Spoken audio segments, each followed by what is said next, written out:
Well, good morning, everybody. It is Heidi at Hen and Chick Studio in Conrad, Iowa, and I am in the Coop, which is one of our two retreat centers. We have the Nest, which is above Hen and Chick Studio, and the Coop, which is just a couple of doors down the street. But we are glad to have you here. Jump on in the comments. Tell me where you are watching from. Because right from here in central Iowa, we love to know that we are spreading creativity coast to coast. And today is going to be our part 2 of the Sew the Sparkle Sew Along. Now you might wonder what is going on behind me. That's Goldie in Virginia, now alumni of BCLUW school. Yesterday was their official graduation, and they have decided that for the next 3 days they are retreating, and you can hear the hum of the sewing machine because they are working on their toiletry bags, which many of you might remember that back in February we did a toiletry drive, and many of you helped with that. They have to date actually donated 75 toiletry bags, and they have quite a few more already made. And then back there, that stack right there is what their goal is to finish up today that are in process. So I think all in all, how many will you have made when you get all done, girls? 150? Close to 150 bags will be donated by the time they are all done. So some happy sewing is going on today. All right, well, we are working on Shining Star, which is part of our Sew the Sparkle Sew Along. The pattern is a free pattern by Patrick Lose. Part 1 is already up on the website, and you'll give me a little grace. Part 2 will go up in just a little bit when I get off. It's been a busy Monday morning, and so I don't have it up yet, but part 2 will go up here momentarily, again, when I get off the air. And so last week, we talked about fabric selection and all the different ideas that could go along with that. And Patrick Lose, in the video interview that I did with him, he talked about fabric too. So you can go back and watch any of those videos, either of those videos, at henandchickstudio.com/sparkle. So I told you today that I wanted to focus a little bit on piecing. So a couple of tips that I always give people, whether you have been quilting for a day or 10 days or 10 years, we can always learn something, and we can always improve upon what we are doing. So a couple of tips. I always suggest that you make sure you have a fresh rotary cutting blade. Nothing better than doing your cutting without getting little nicks and that kind of stuff. If you are cutting and then you end up with that one thread that doesn't cut, it is time to change your rotary cutting blade. Second thing, always try to use the same ruler throughout the entire cutting process.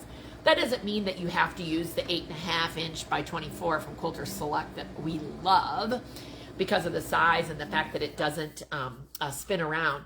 But the whole idea is that even though the measurements should be consistent from ruler to ruler, sometimes there are slight variances. So if you start using one ruler to cut one thing and one ruler to cut another, you can get yourself mixed up a little bit. So just make sure that you use the same ruler, if possible, throughout the entire construction of a project. So that would be a great piecing tip. Of course, we always love a good rotary cutting mat and counter height cutting. There is definitely some differences between trying to sit down and cut. I do think that you can't get better than a cutting height or counter height for cutting your stuff. So always remember that too. So if you're thinking, well, how do I get a table to lift it up? You know, there's those bed risers that they use like in college dorm rooms and stuff. There's a lot of things available for fairly inexpensively to help raise things up. And good morning to Judy and Kelly and Carol. Glad you are all joining us. Definitely all of you, jump in the comments and tell us where you're watching from. Okay, so the technique that Patrick uses in his pattern for making flying geese is a little bit different. but I like it. And I think one of the reasons that people stay away from Flying Geese units is that in a true Flying Geese unit, you end up with some bias edges on those triangles. And if you're not careful, you will start to stretch things out. And this method stops that stretch, okay? So basically what you're starting with is a larger square, just using some scrap fabrics, okay? A larger square, believe that was 7 1/4 inches. And then you have 2 smaller squares, 3 7/8. And I've used a pencil and drawn a diagonal line through the center, okay? His tool, which we do not have, actually when you lay it down, then it draws the line where you're gonna sew. I use this as a guide down the middle and use my 1/4 inch foot to go on either side of it. So you start with this square and you lay your pieces, let me see if I can get it, so that they actually overlap in the middle. And I kind of use those pencil lines to line them up and keep them straight. I, of course, could use some pins to hold them in place. And then I'm going to sew on 1/4 inch on either side of that drawn line. And this is half. Let me see. I'll see if I can put this back together just so you can see. Well, I can't really put it back together. Okay, so here's half. Here's half after we've cut it. So this is, you see how then those squares, this was half. See what I did? That's half. And then you sew on either side of the 1/4 inch line, and then you cut down where the drawn line is. This is if you're using a pencil. So you end up with 2 halves that are like this.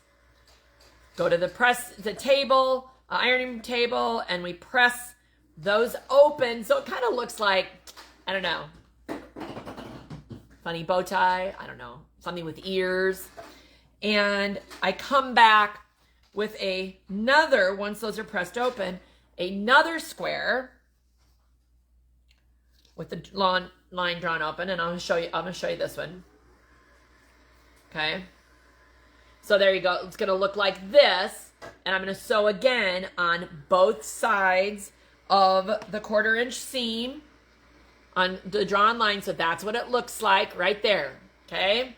Now, so you're thinking, what on earth? How am I gonna get this into a Flying Geese unit? And this is where I think it is pretty slick, right? I'm going to cut on the drawn line, and I don't have fancy cameras to switch it all around.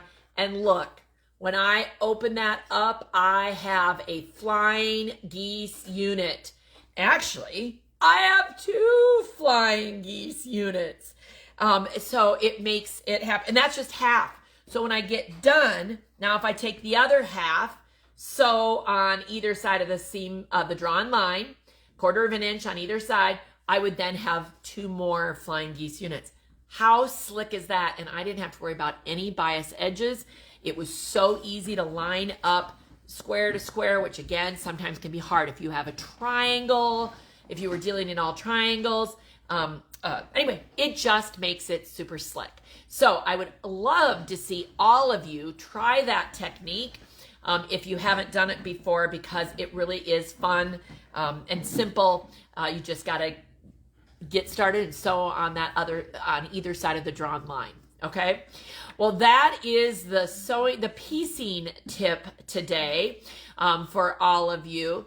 Now, so you're going to have 2 blocks that are up.